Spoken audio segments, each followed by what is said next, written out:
So this is the review of the Palmetto State Armory Dagger Compact. Thank you for being patient with me. It's finally out, finally putting it out there. Canik is coming, SIG is coming, and the full size is coming. Please be patient, it's coming. Two things to note, I do apologize. I set up my camera to focus in on my bag and the table camera, which is my iPhone, and from the shoot camera to look at me, and it just keeps on focusing on the background. It's just like, oh, it's so frustrating. So I think I need to pull it down a little bit more and get the two items, the bag and the tripod with the iPhone on it, in the frame more to focus in. And I even take a test video to see where it's focusing in on, and it was doing fine. And the second that I left at the very end of the review, it then focuses on the bag, and I was just about to throw stuff. So I apologize for the wonky focus on me in the background, and it's just like, ugh. And then another thing with Palmetto State Armory, I did some more research on it, and it's been around 18 years, founded in 2008 from a guy, it starts with a J. Anyway, I implore you to look it up. It's pretty cool information. He started in his garage, just like all these great companies, and now he does all these cool things with his brand. So good on them. I'm happy to support them. I'm happy to have these firearms in my repertoire. And yeah, this is my first review on in the outdoors. So let me know how you like the not the platform, but the setup. So yeah, I won't keep this pre-intro that long. It's just a new format, and I enjoy this pistol. I also want to make another caveat too, aside from the mistakes with the technicalities of the camera. The review is all my opinion. It's just my take from the 1,000 rounds that I shot, and it's by no means an expert opinion. It's just another guy's 2 cents. That's it. And whether it has merit or not is completely up to you. I just appreciate taking a look and considering my view, however important or not important it is, however long you've seen me or been with me. It's just another person's opinion. It's just a talking point. Just think of it as an interested gun owner discussing a gun, and let me know what you think as well. And I do repeat myself, but this is all non-scripted. I'm not following any sort of, I'm just going off the cuff, so it is a little dirty, but it is, I try to keep it as simple as possible. Even though I have a lot to say, I'm trying to stay on target and on topic. So thank you. The next one will be out really soon here, and I try to refine that process a little bit more to make it smoother, and also not as long, because 30 minutes is kind of long. Well, now with this intro, it's going to be a little bit more than 30 minutes. So thank you so much. There's not going to be an outro because the video does everything it needs to do at the very end. We'll see you in the next review series. Focus. Why are there so many technical problems? You just want to make me frustrated. Ugh. All right, thank you so much. Enjoy. This video is intended for educational and informational purposes only. All firearm handling shown is performed by trained individuals in a controlled environment. Always follow the 4 rules of gun safety. Number 1, treat your firearm as if it's loaded. Number 2, never point a firearm at anything you do not intend to destroy. Number 3, keep your finger off the trigger until you're ready to shoot. Number 4, be sure of your target and where it's beyond it. Comply with all local, state, and federal laws regarding firearms. Do not attempt to replicate any actions seen in this video without proper training and safety measures. The creators assume no liability for misuse or unsafe practices.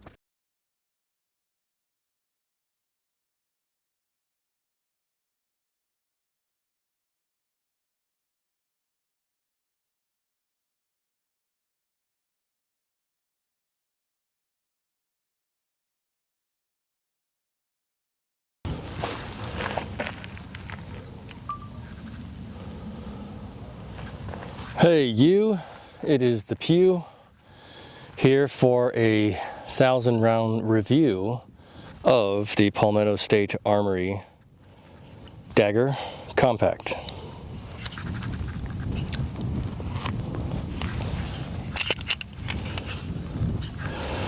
So,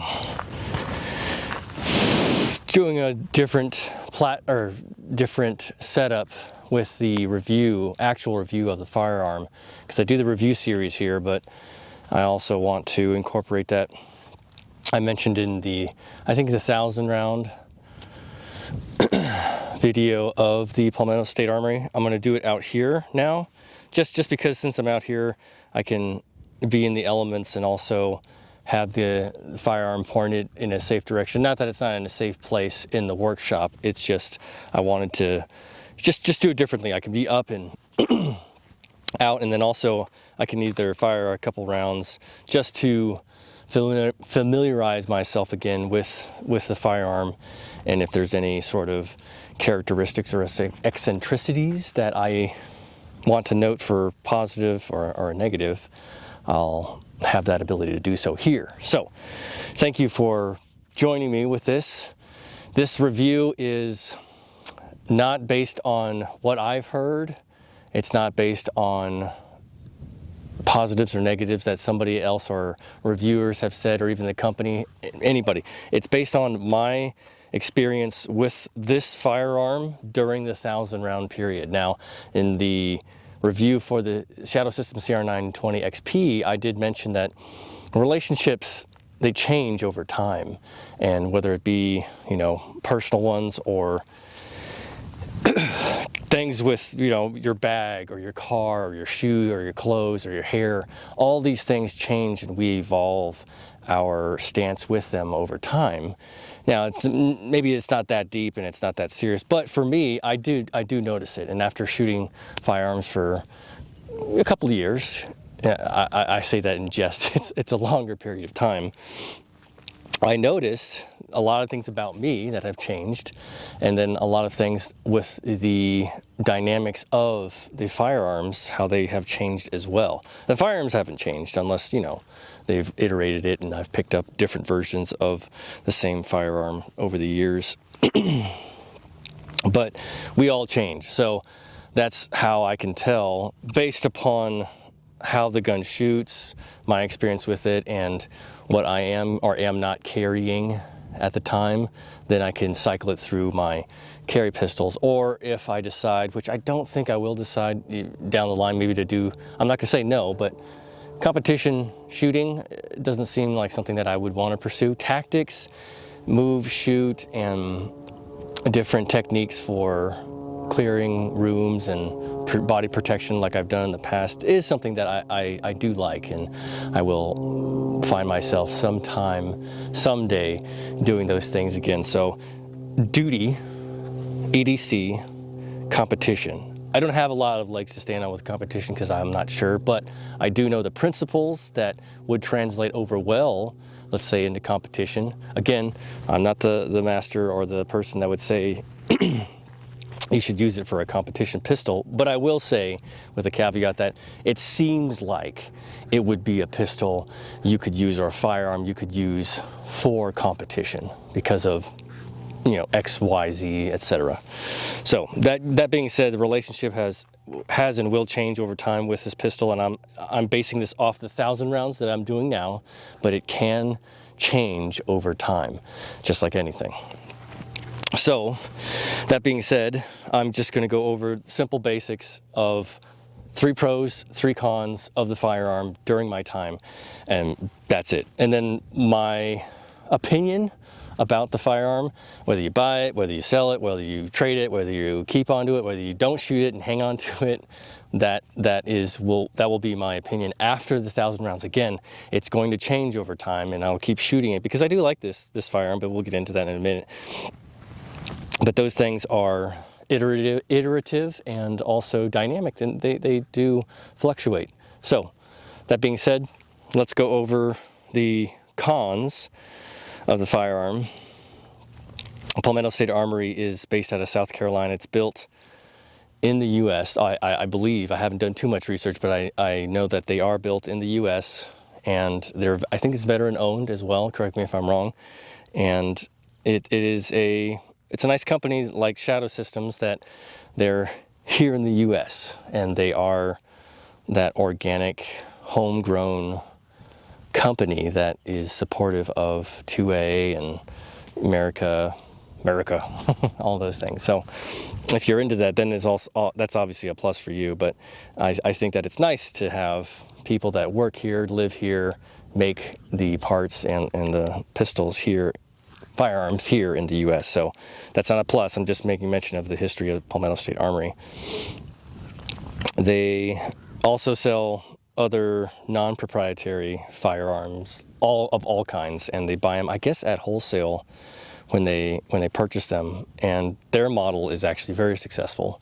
So again, I haven't done too much research, but I've heard, and through the grapevine, it's a very well-to-do establishment. So cons with this firearm, when I was shooting it,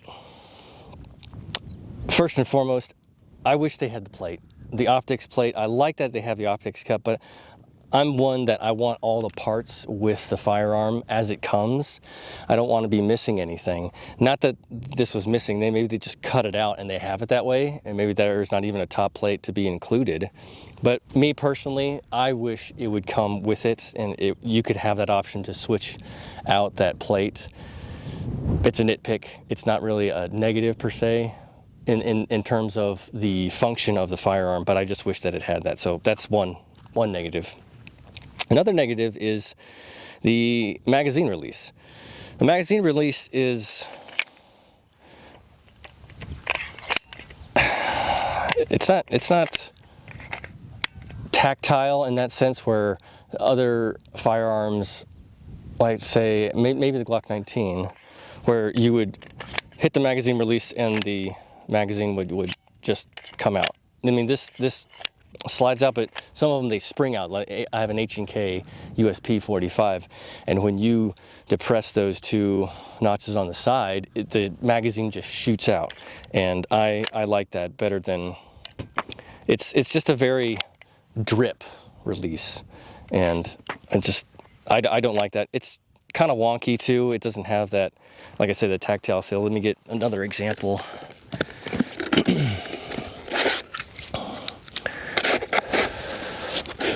I'll use the Walther. Yeah, this is a better example. So the Walther, the magazine release is, it shoots out. So you see it sideways, it comes out and it gives that push out. So when you're here, you could be anywhere and it'll just pop out. Whereas with the Palmetto State Armory, yeah, it had that was that little pop out, but that's, to me, that's not enough. I like something that has a little bit more, kick out to it.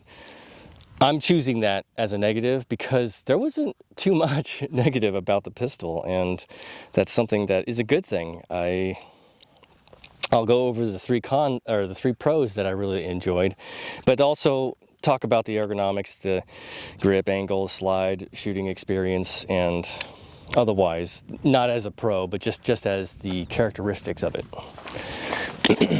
Put this Walther away. All right. Oops. So, yeah, that negative with the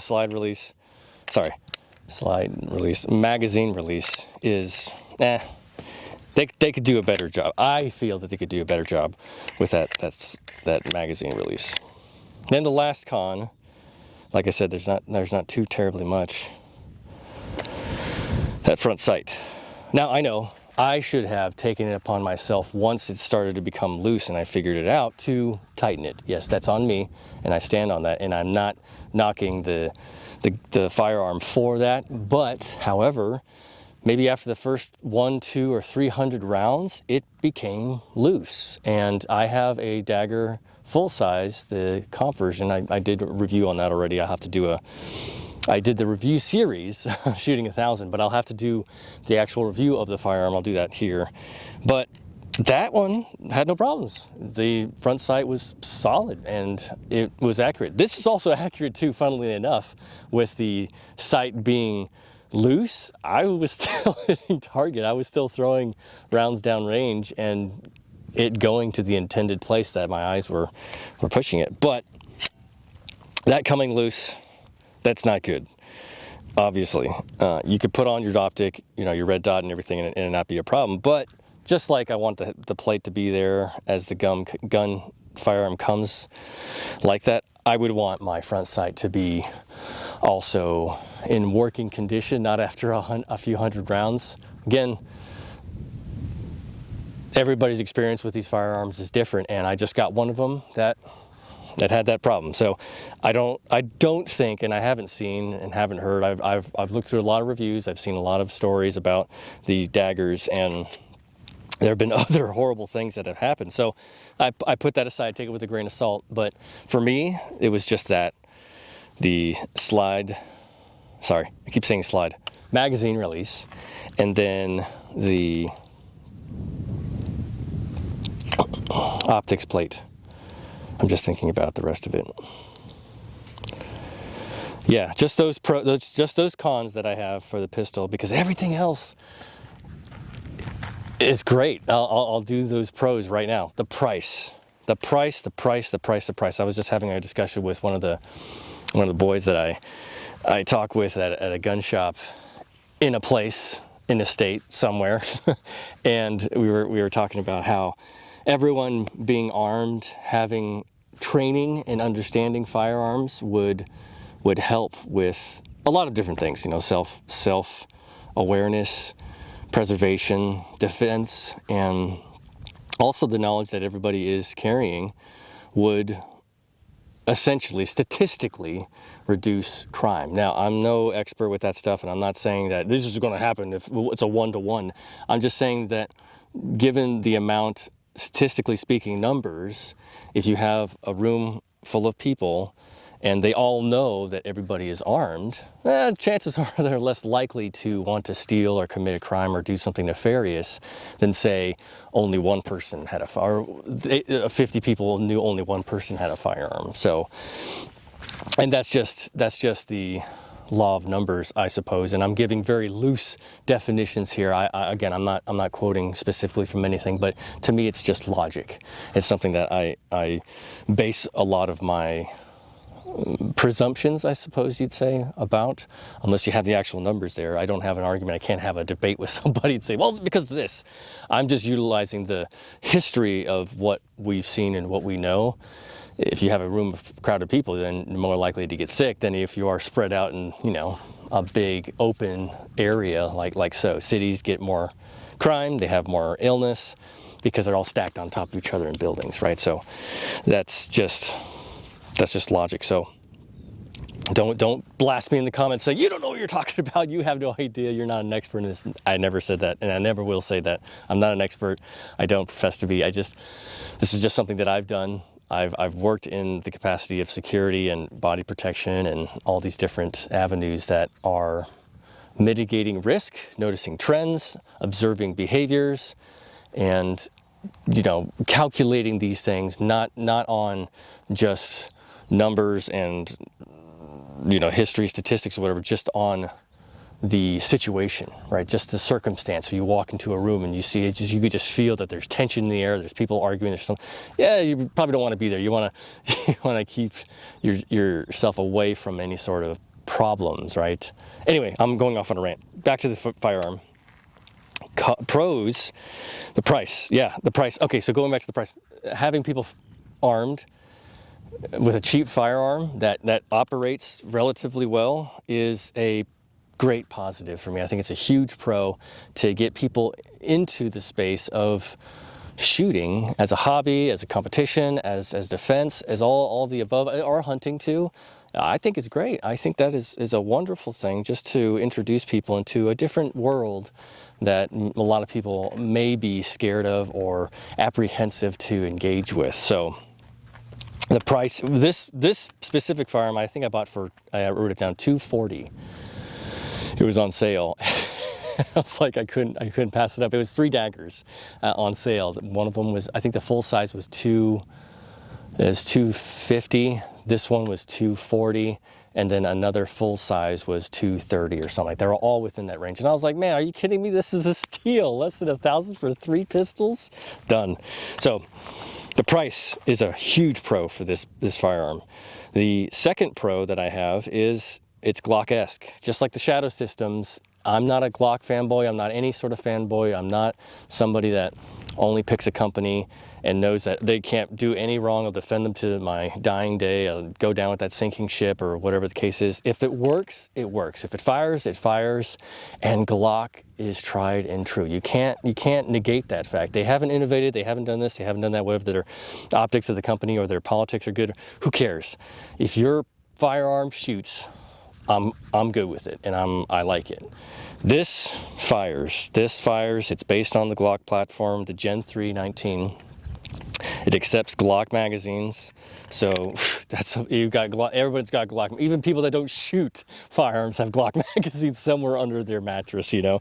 So that's just a huge plus. And then also too, the parts for a Glock Gen 3 19, Glock 19 Gen 3, that order, are compatible. So you can swap out all these different pieces for Gen 3 Glock 19 parts, and it's totally fine. So the price is low. The price for all of the accessories and anything you want to put, the parts, the replacement parts, the magazines, is also low because it's from a Glock, and a lot of Glock parts are just interchangeable throughout the generation. So you know, you need to be specific with some of the more finite and specific changes that you make, or improvements. What am I trying to say? Like on a car, different, not changes. I can't think of the word. Anyway, you have to look at, you know, those specifics, like the sights may be a little bit different. I don't think that they are. I'm just giving an example. Barrels also too. Triggers. Actually, I think the triggers stayed the same on the Glock. So, you know, all that. Oh, for sure the magazine release. I know those changed from Gen 3 to 4. Then it became the bigger button, which I like those a lot. But up to the Gen 3, they kept the small little button, which I think this is also compatible with Gen 3, I would presume. So, that being said, the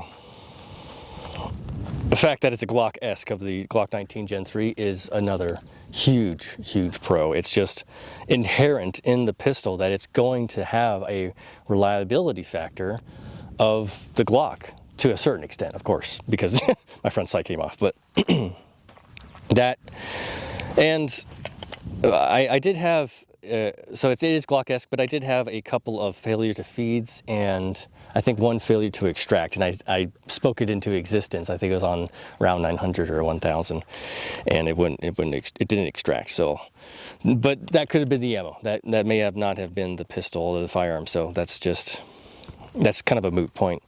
The last pro that I have, so it is the price, Glock-esque, because all that stuff entangled together, it just makes it so much easier to find parts and damn, what's that word?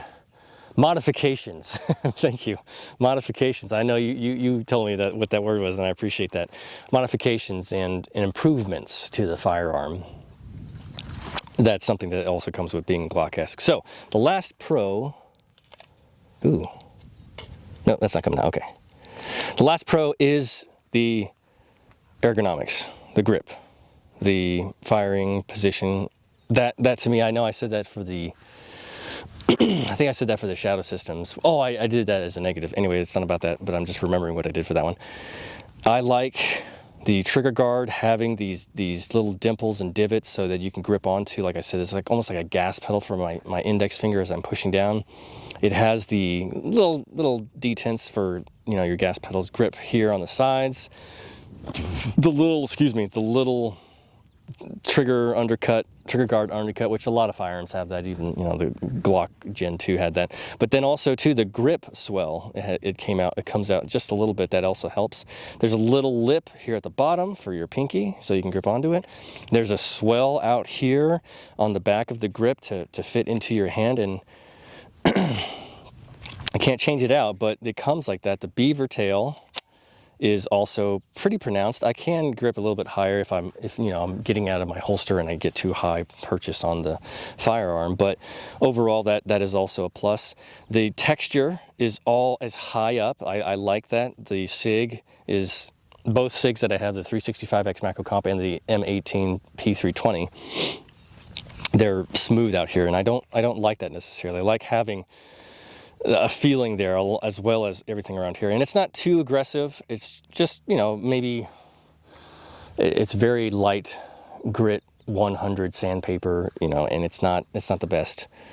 I wouldn't say it's not the best, but it goes all the way around and you have a good grip on it. So everything combined leads to a very connected, positive, confident shooting experience. So to me, that's mostly what you want. And the reliability. So I only shot 1,000 rounds and I did minimal cleaning. I didn't go in there and scruff it out like a, you know, Santa Claus through the chimney, but it did well. The reliability, it had a couple malfunctions, but again, I don't know. I have reloads from HSL Ammunition, which, you know, God bless them, they're awesome and they've pump out tons of ammo, but they're reloads, and so you're going to have some malfunctions with the ammo. You can anticipate that. So I don't think that it was the pistol, because with the full size I had probably, you know, a couple of failure to feed, and maybe there was a spring inside the magazine, but then it's a magazine issue. It's not the firearm. So I can't nail that down, and I won't do that in my reviews. I'm not going to be nitpicky like that. I'm just like, well, I get it. This light primer strikes as well with this. Oh, I think it was with this 124, and the other 115 target and range ammo had some light primer strikes, and it was weird because the second time it fired, which I know in a self-defense situation you don't want that to happen anyway. But reliability, I can't say. And then you look at the track record of Glock 19s over the, you know, last 50 years. Has it been 50? 80, 84, 80 something? Not 50 years. Almost 50 years. Because, yeah, this is 26, so almost 50 years. Their reliability is top notch, the Glocks are. So you can guesstimate that this would also be the same, depending on the parts, the internals, and how they work. Just like this front side flew off on me. That reliability was garbage, but that's just a nitpick, and I can't say after 1,000 rounds. Reliability probably not the best because of that front sight. That's the only metric that I have to base off of. So my opinion of this firearm, like I had mentioned earlier before about the price and being Glock-esque, and everybody's kind of familiar already, to get into the space, I would recommend at least one Palmetto State Armory Dagger in anybody's collection, or if you're first getting into it, definitely look at this, because it is a good option. And then to sell it, to get rid of it, you're not going to lose too much, because it didn't cost that much to get into it in the first place, and it can teach you those fundamentals and rudiments that is important for education of every shooter, and it got more experienced shooters included. It's just something that it's a nice. And it's also nice to know that it's made here in the U.S., all of those little things that slowly add up. My opinion, but that's just my opinion. Those aren't pros and or cons. There's just my opinion. My opinion is, yeah, I think it's a great firearm for what it is, for the price, and being made here. Ergonomics. I had no problem with the trigger. I'll make mention of that really quick as a honorable mention, is that I had no problems with the trigger. I felt it was very actually responsive, and it made for a good shooting experience. Sometimes I had unintentionals because I would draw and I would be ready to go, and as soon as I came, it would fire. So that was something I definitely thought as a positive, or maybe just neutral. It was just a neutral. It was no issue of mine. And of course, it's not a race trigger. It's not something that you're going to take to a competition necessarily, but it has doesn't have too much squish in there. Reset is okay. The reset's a little out there, and it has a couple of hiccups. But when you're shooting as well, that's one of the things that I want to talk about with the trigger. Everyone mentions the trigger in a high-stress situation where your blood is pumping, you've got that tunnel vision and everything. You're kind of not thinking about the trigger. In fact, if it is a very sensitive kind of race trigger, like a Canic or a Walther, or a single stage like the 1911s or 2011s, you could get some collateral damage because you're going to be firing it and your blood's going to be pumping, your heart rate's up, everything's jacked. We can't replicate that sort of situation unless you're actually in it. And then we could say, oh, okay, so you got an active shooter shooting at us right now. Here, take this pistol and see how you feel shooting at that person who's just about to kill us, you know? Or then after you shoot this, then we'll swap it out for a different. We can't do that. So I think it's unfair to give that take in terms of I like this trigger as opposed to these Glock triggers. Let's just call them Glock triggers, where they have a little bit more squish in a high tense situation. Who knows? And maybe after the debrief, there would be, everybody's going to be different. Everybody's going to be different. That's all I'll say, because again, I'm not speaking from experience, and I'm also not speaking for anybody else who's had that experience or has not had that experience. You like what you like, you don't what you don't, and I don't like to jump on that wagon of, oh, it's got a great trigger. I think this trigger's fine. I think the trigger is fine, and maybe that's a hot take for me, and maybe just going to stir the pot, and everybody in the comments is going to lambaste me and stuff, but I think the trigger is fine. It's done well, hasn't failed. It went bang when I needed it to, and it was pretty quick on certain shoots too. So yeah, that is my 2 cents, my review of the 1,000 round for the Palmetto State Armory Dagger Compact. Now, I want to hear from all of you. I want to get your take, because this is not iterative, but this is an open forum. This is a community that we talk about these things, and you tell me your experience, because at the end of the day, this is how we enjoy our lives. This is the thing that makes us get up and go do the things that we love. And then, God forbid, something does happen. This is how we defend ourselves, and this is how we stand up to that which is trying to impede on our happiness unlawfully and maliciously. So yeah, let me know. Thank you so much for joining me. I'm going to do the full size here. I'm sorry I haven't pumped these out. They've just been crazy. I'm making excuses. I'm just letting you know that I'll get these reviews out with the Canic, Metzi MC9 Prime, the Dagger full size S comp, and the SIG. Yeah, I have to do the SIG 365X macro. I loved that gun. That's awesome. This gun is great. I love it. I think it's awesome. I recommend it for beginner shooters. They definitely, for anybody getting into it, and then people who are more expert and experienced, they could also take a gander, take a look at it. It's a solid piece. Let me know what you think. Like and subscribe. All that jazz. Thank you for being here. Comment and recommend if you see so fit. Pick up your brass, which there is no brass. I decided not to shoot. I think it's fine just to talk about it, because I have my thoughts, and I may splice in a couple of clips that I'm talking about with the firearm when I did shoot it. And yeah, well, we'll see you on the next review. And yeah, I appreciate it. And let me know what you thought about this format and being out here. I have some wind buffering, so hopefully that doesn't make it too loud. But yeah, let me know how you like this format of being out here and doing it in the elements rather than inside. I can be more personal, and I can look at the camera a lot more instead of shooting and then looking, or not being on camera with the workshop setting. So okay, yeah, pick up your brass, wash your ass. Say hi to your mom for me. And that's it. No outro, because this is it. This is all. Okay. And this is the first time I've done it out here, so please just bear with me as I go through these working process pains. Oh yeah, and then those videos, I just watched the this is just a PS. Watch the parts of the video when I did the 1,000 round review series with this gun, and how it changed so often. And I got to finally this setup where I have the cameras in this way, and it's been very fun. It's been a lot of fun, and I appreciate all of you that have subscribed and liked and commented, even the bad ones too. I've gotten some comments that are just like, you suck, you're an idiot. And it's just like, what are you gonna do? You can't win everybody over, and that's okay. So right, all right, that's all. Take care. We'll see you on the next review and the review series, and enjoy your day.